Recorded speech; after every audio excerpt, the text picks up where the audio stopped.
नमस्कार, खबरां दे इस बुलेटिन च तुहाडा स्वागत। मैं रजनी। पहला पेश ने चोनवियां खबरां। प्रधानमंत्री नरेंद्र मोदी ने वीडियो कॉन्फ्रेंस राਹੀਂ गुजरात हाई कोर्ट के डायमंड जुबली समागमां 'ਚ हिस्सा लिया।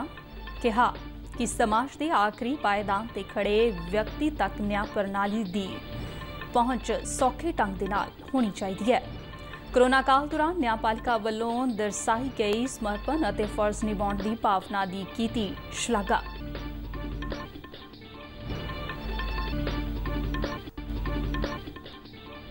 केंद्र सरकार वालों देश दे विच उद्योगां दी मंजूरी और प्रबंधन दे लई सिंगल विंडो सिस्टम स्थापित करन दे उपराले कीते जा रहे हैं।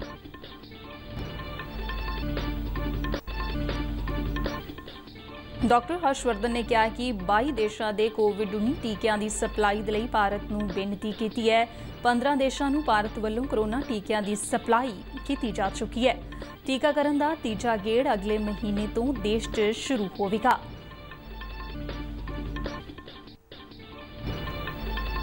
केंद्रीय शिक्षा मंत्री रमेश पोखरियाल निशंक ने कहा कि प्रधानमंत्री नरेंद्र मोदी की अगुवाई हेठ सिक्ख्या, विज्ञान और सूचना तकनोलॉजी के खेतर च भारत और आसियान देशों विचाले संबंध होर मजबूत हुए ने। देश विच हुण तक 54,16,000 तो वध सेहत कामियां और फ्रंट लाइन वर्कर्स का टीकाकरण मुकम्मल हो चुका है। पंजाब च हुण तक 72,854 लाभार्थियों को कोरोना का टीका लग चुका है।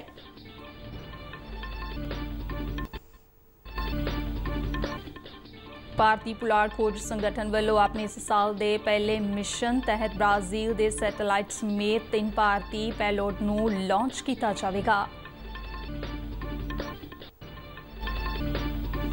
इंग्लैंड की टीम ने चेन्नई टेस्ट के दूजे दिन दोपहर के खाने तक 3 विकेटां के नुकसान से 355 दौड़ा जोड़ियां। ते हुण खबरां विस्तार नाल।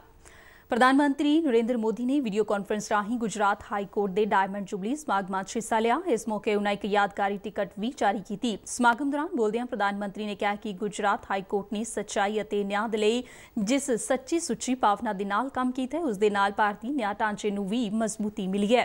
उन्होंने कहा कि भारतीय संविधान दे विच कार्यपालिका, विधानपालिका और न्यायपालिका नूं दित्तियां गईयां जिम्मेवारियां असल च संविधान की सच्ची और सही ताकत है। पुरातन भारतीय ग्रंथां का हवाला दिंदियां प्रधानमंत्री ने कहा है कि न्यायमूलम सूर्ययम यात यानी सर्वराज दी जड़ ही न्याय विच है। न्यायपालिका के प्रति भरोसे ने आम लोगों के मन में एक आत्म विश्वास जगाया है। सच्चाई के लिए खड़े होने की उन्होंने ताकत दिंदी है। उन्होंने कहा कि साडी न्याय प्रणाली अजिही होनी चाहिए है जिहड़ी समाज के आखिरी पायदान ते खड़े व्यक्ति तक भी सौखे ढंग दे नाल पुज सके। उन्होंने कहा कि जिथे हर व्यक्ति के लिए न्याय की गारंटी होवे उत्थे उन्होंने वेले सिर न्याय मिलन की भी गारंटी होनी चाहिए है। सरकार भी इस दिशा विच अपने फर्जां नूं पूरा करन दे लई लगातार यतन कर रही है। प्रधानमंत्री ने कहा कि डिजिटल इंडिया मिशन अज बहुत तेजी दे नाल साडे न्याय सिस्टम नूं आधुनिक बना रहा है। अज देश दीआं तकरीबन 18,000 तो ज़्यादा अदालतां कंप्यूटराइज्ड हो चुकियां ने। सुप्रीम कोर्ट तो वीडियो कॉन्फ्रेंस और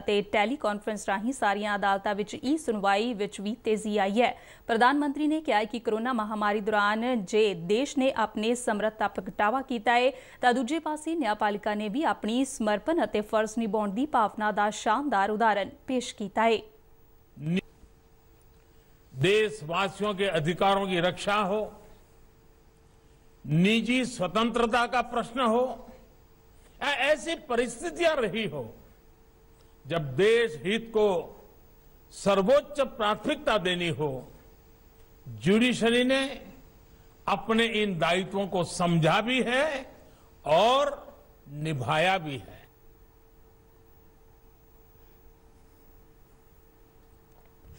केंद्र सरकार वालों देश के विच उद्योगां की मंजूरी और प्रबंधन के लिए सिंगल विंडो सिस्टम स्थापित करने के उपराले किए जा रहे हैं। वनज और सैन्यत राज मंत्री सोम प्रकाश ने राज्य सभा के एक सवाल के लिखती जवाब के जानकारी दी। उन्होंने कहा कि मौजूदा समय पूंजीकारियों को जानकारी इकट्ठी करने और मंजूरी हासिल करने के लिए कई IT प्लेटफॉर्मां ते वक्खो वक्खरे संबंधित दफ्तरां का दौरा करना पैंदा है। इस दे लई एक सिंगल विंडो पूंजीकारी सिस्टम विकसित किया जा रहा है। ਇਸ ਰਾਹੀਂ ਦੇਸ਼ 'ਚ ਰੁਜ਼ਗਾਰ ਸ਼ੁਰੂ ਕਰਨ ਦੇ ਲਈ ਕੇਂਦਰ ਅਤੇ ਸੂਬਾ ਸਰਕਾਰਾਂ ਤੋਂ ਲੋੜੀਂਦੀਆਂ ਮਨਜ਼ੂਰੀਆਂ ਅਤੇ ਪ੍ਰਬੰਧਨ ਸੰਬੰਧੀ ਹੋਰ ਜ਼ਰੂਰੀ ਕੰਮ ਈਕੋ ਡਿਜੀਟਲ ਪਲੇਟਫਾਰਮ ਤੇ ਮੁਕੰਮਲ ਕੀਤੇ ਜਾਣਗੇ। ਉਨ੍ਹਾਂ ਦੱਸਿਆ ਹੈ ਕਿ ਇਹ ਇੱਕ ਕੌਮੀ ਪੱਧਰ ਦਾ ਪਲੇਟਫਾਰਮ ਹੋਵੇਗਾ ਜਿਹੜਾ ਮੌਜੂਦਾ ਪੋਰਟਲਾਂ 'ਚ ਕੋਈ ਉੜੀਕਾ ਪਾਏ ਬਿਨਾਂ ਨਵੀਂ ਮਨਜ਼ੂਰੀ ਪ੍ਰਣਾਲੀ ਨੂੰ ਯਕੀਨੀ ਬਣਾਏਗਾ। ਇਹ ਪੂੰਜੀਕਾਰੀਆਂ ਨੂੰ ਵੱਖੋ-ਵੱਖਰੇ ਸਮਿਆਂ ਤੇ ਲੋੜੀਂਦੀਆਂ ਮਨਜ਼ੂਰੀਆਂ ਤੇ ਉਸ ਵੇਲੇ ਕੀਤੇ ਗਏ ਉਪਰਾਲਿਆਂ ਦੀ ਤਾਜ਼ਾ ਸਥਿਤੀ ਬਾਰੇ ਨਾਲੋਂ ਨਾਲ ਜਾਣਕਾਰੀ ਦਿੰਦਾ ਰਹੇਗਾ। ਕੇਂਦਰੀ ਸਿੱਖਿਆ ਮੰਤਰੀ ਰਮੇਸ਼ ਪੋਖਰਿਆਲ ਨਿਸ਼ੰਕ ਨੇ ਕਿਹਾ ਕਿ ਪ੍ਰਧਾਨ ਮੰਤਰੀ ਨਰਿੰਦਰ ਮੋਦੀ ਦੀ ਅਗਵਾਈ ਹੇਠ ਸਿੱਖਿਆ, ਵਿਗਿਆਨ ਅਤੇ ਸੂਚਨਾ ਟੈਕਨੋਲੋਜੀ ਦੇ ਖੇਤਰ 'ਚ ਭਾਰਤ ਅਤੇ ਆਸੀਆਨ ਦੇਸ਼ਾਂ ਵਿਚਾਲੇ ਸੰਬੰਧ ਹੋਰ ਮਜ਼ਬੂਤ ਹੋਏ ਨੇ। ਆਸੀਆਨ ਭਾਰਤ ਹੈਕਾਥਾਨ ਦੇ ਸਮਾਪਤੀ ਸਮਾਗਮ ਨੂੰ ਸੰਬੋਧਨ ਕਰਦਿਆਂ ਉਨ੍ਹਾਂ ਕਿਹਾ ਕਿ ਭਾਰਤ ਅਤੇ ਆਸੀਆਨ ਦੇਸ਼ਾਂ ਵਿਚਾਲੇ ਊਰਜਾ ਤੇ ਕੌਮਾਂਤਰੀ ਵਿਸ਼ਿਆਂ ਤੇ ਸਹਿਯੋਗ ਹੋਰਨਾਂ ਸੰਗਠਨਾਂ ਅਤੇ ਦੇਸ਼ਾਂ ਦੇ ਲਈ ਇੱਕ ਚੰਗਾ ਉਦਾਹਰਣ ਬਣ ਸਕਦਾ ਹੈ। ਸਿੱਖਿਆ ਮੰਤਰੀ ਨੇ ਕਿਹਾ ਕਿ ਜੇ ਭਾਰਤ ਅਤੇ ਆਸੀਆਨ ਮੁਲਕ ਮਨੁੱਖੀ ਸੋਮਿਆਂ ਅਤੇ ਕੁਦਰਤੀ ਭੰਡਾਰਾਂ ਦੀ ਸੁਚੱਜੀ ਵਰਤੋਂ ਕਰਦੇ ਨੇ ਤਾਂ ਇਸ ਦੇ ਨਾਲ ਮਨੁੱਖਤਾ ਅਤੇ ਦੁਨੀਆ ਦੀ ਬਿਹਤਰੀ ਦੇ ਲਈ ਇੱਕ ਨਵਾਂ ਖੇਤਰ ਖੁੱਲ੍ਹੇਗਾ। ਇਸ ਮੌਕੇ ਵਿਦੇਸ਼ ਮੰਤਰੀ ਡਾਕਟਰ ਐਸ ਜयशंकर ਨੇ ਕਿਹਾ ਕਿ ਆਸੀਆਨ ਭਾਰਤ ਹੈਕਾਥਾਨ ਨੌਜਵਾਨਾਂ ਨੂੰ ਆਪਣੀ ਸਮਝ ਅਤੇ ਊਰਜਾ ਦਾ ਇੱਕੋ ਵੇਲਾ ਸੁਚੱਜਾ ਇਸਤੇਮਾਲ ਕਰਨ ਦੇ ਲਈ ਨਿਵੇਕਲਾ ਮੰਚ ਪ੍ਰਦਾਨ ਕਰਦਾ ਹੈ। ਇਸ ਹੈਕਾਥਾਨ 'ਚ 10 ਆਸੀਆਨ ਦੇਸ਼ਾਂ ਅਤੇ ਭਾਰਤ ਤੋਂ ਤਕਰੀਬਨ 300 ਤੋਂ ਵੱਧ ਵਿਦਿਆਰਥੀਆਂ ਅਤੇ ਅਧਿਕਾਰੀਆਂ ਨੇ ਹਿੱਸਾ ਲਿਆ। ਕੇਂਦਰੀ ਸਿਹਤ ਅਤੇ ਪਰਿਵਾਰ ਭਲਾਈ ਮੰਤਰੀ ਡਾਕਟਰ ਹਰਸ਼ਵਰਧਨ ਨੇ ਕਿਹਾ ਕਿ 22 ਦੇਸ਼ਾਂ ਨੇ ਕੋਵਿਡ-19 ਟੀਕਿਆਂ ਦੀ ਸਪਲਾਈ ਦੇ ਲਈ ਭਾਰਤ ਨੂੰ ਬੇਨਤੀ ਕੀਤੀ ਹੈ। ਉਨ੍ਹਾਂ ਦੱਸਿਆ ਕਿ ਭਾਰਤ ਪਹਿਲਾਂ ਹੀ 15 ਦੇਸ਼ਾਂ ਨੂੰ ਕੋਰੋਨਾ ਟੀਕਿਆਂ ਦੀ ਸਪਲਾਈ ਕਰ ਚੁੱਕਿਆ ਹੈ। ਡਾਕਟਰ ਹਰਸ਼ਵਰਧਨ ਨੇ ਕਿਹਾ ਕਿ ਟੀਕਿਆਂ ਦੀ ਸਹਾਇਤਾ ਦੇ ਨਾਲ-ਨਾਲ ਟੀਕਾਕਰਨ ਮੁਹਿੰਮ ਬਾਰੇ ਸਿਖਲਾਈ ਵੀ ਦਿੱਤੀ ਜਾ ਰਹੀ ਹੈ। ਉਨ੍ਹਾਂ ਕਿਹਾ ਕਿ 2 ਫਰਵਰੀ ਤੱਕ ਕੋਈ 56 ਲੱਖ ਖੁਰਾਕਾਂ ਸਹਾਇਤਾ ਵਜੋਂ ਦਿੱਤੀਆਂ ਜਾ ਚੁੱਕੀਆਂ ਨੇ ਅਤੇ 105 ਲੱਖ ਖੁਰਾਕਾਂ ਛੇਤੀ ਹੀ ਸਪਲਾਈ ਕੀਤੀਆਂ ਜਾਣਗੀਆਂ।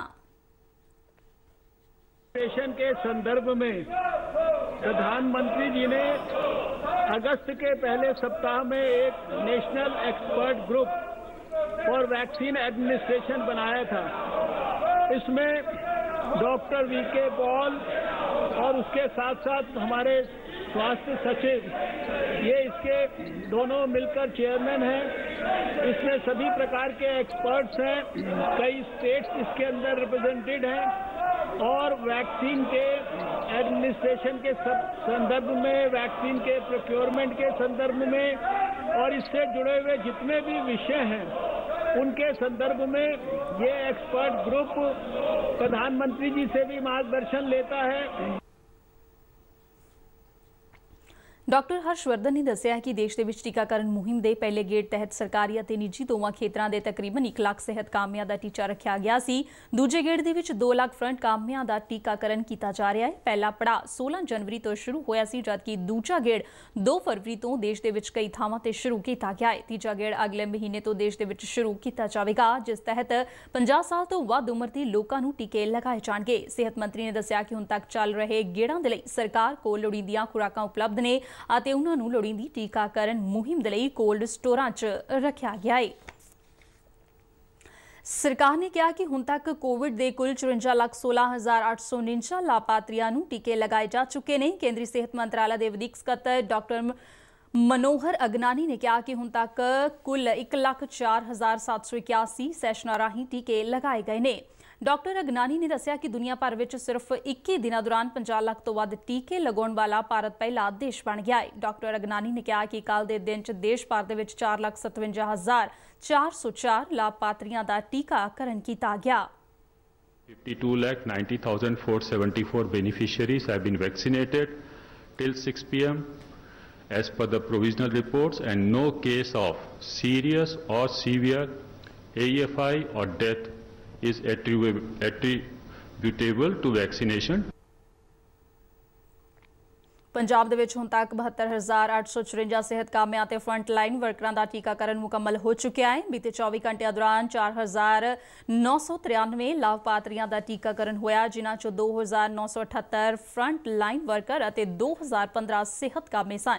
देश ਦੇ ਵਿੱਚ ਕੋਰੋਨਾ ਤੋਂ ਸਿਹਤਯਾਬ ਹੋਣ ਦੀ ਦਰ 97.19% ਹੋ ਗਈ ਹੈ। ਐਕਟਿਵ ਕੇਸਾਂ ਦੀ ਗਿਣਤੀ ਕੋਰੋਨਾ ਦੇ ਨਾਲ ਹੋਈਆਂ ਕੁੱਲ ਮੌਤਾਂ ਦੀ ਗਿਣਤੀ ਤੋਂ ਘੱਟ ਰਹੀ ਹੈ। ਪੰਜਾਬ ਦੇ ਵਿੱਚ ਹੁਣ ਕੋਰੋਨਾ ਦੇ 2145 ਐਕਟਿਵ ਮਾਮਲੇ ਰਹਿ ਗਏ ਨੇ। ਬੀਤੇ 24 ਘੰਟਿਆਂ ਦੌਰਾਨ 214 ਵਿਅਕਤੀਆਂ ਨੂੰ ਸਿਹਤਯਾਬ ਐਲਾਨਿਆ ਗਿਆ, ਜਦਕਿ ਕੋਰੋਨਾ ਦੇ ਨਾਲ 4 ਹੋਰ ਮੌਤਾਂ ਦਰਜ ਹੋਈਆਂ ਨੇ। ਪੰਜਾਬ ਦੇ ਵਿੱਚ ਕੋਰੋਨਾ ਦੇ ਨਾਲ ਮਰਨ ਵਾਲਿਆਂ ਦੀ ਕੁੱਲ ਗਿਣਤੀ 5634 ਹੋ ਗਈ ਹੈ। ਮੋਹਾਲੀ ਦੇ ਵਿੱਚ ਕੋਰੋਨਾ ਦੇ 466 ਐਕਟਿਵ ਮਾਮਲੇ ਨੇ। ਲੁਧਿਆਣਾ ਵਿੱਚ ਕੋਰੋਨਾ ਦੇ 379, ਜਲੰਧਰ ਵਿੱਚ 243, ਪਟਿਆਲਾ ਵਿੱਚ 149 ਅਤੇ ਅੰਮ੍ਰਿਤਸਰ 'ਚ 139 ਮਰੀਜ਼ ਜੇਰੀ ਇਲਾਜ ਨੇ। ਤਰਨਤਾਰਨ ਜ਼ਿਲ੍ਹੇ 'ਚ ਕੋਰੋਨਾ ਦੇ ਸਿਰਫ 5 ਐਕਟਿਵ ਮਾਮਲੇ ਰਹਿ ਗਏ ਨੇ। ਇਸ ਦੇ ਨਾਲ ਹੀ ਖਬਰਾਂ ਦਾ ਬੁਲੇਟਿਨ ਖਤਮ ਹੁੰਦਾ ਹੈ। ਨਮਸਕਾਰ।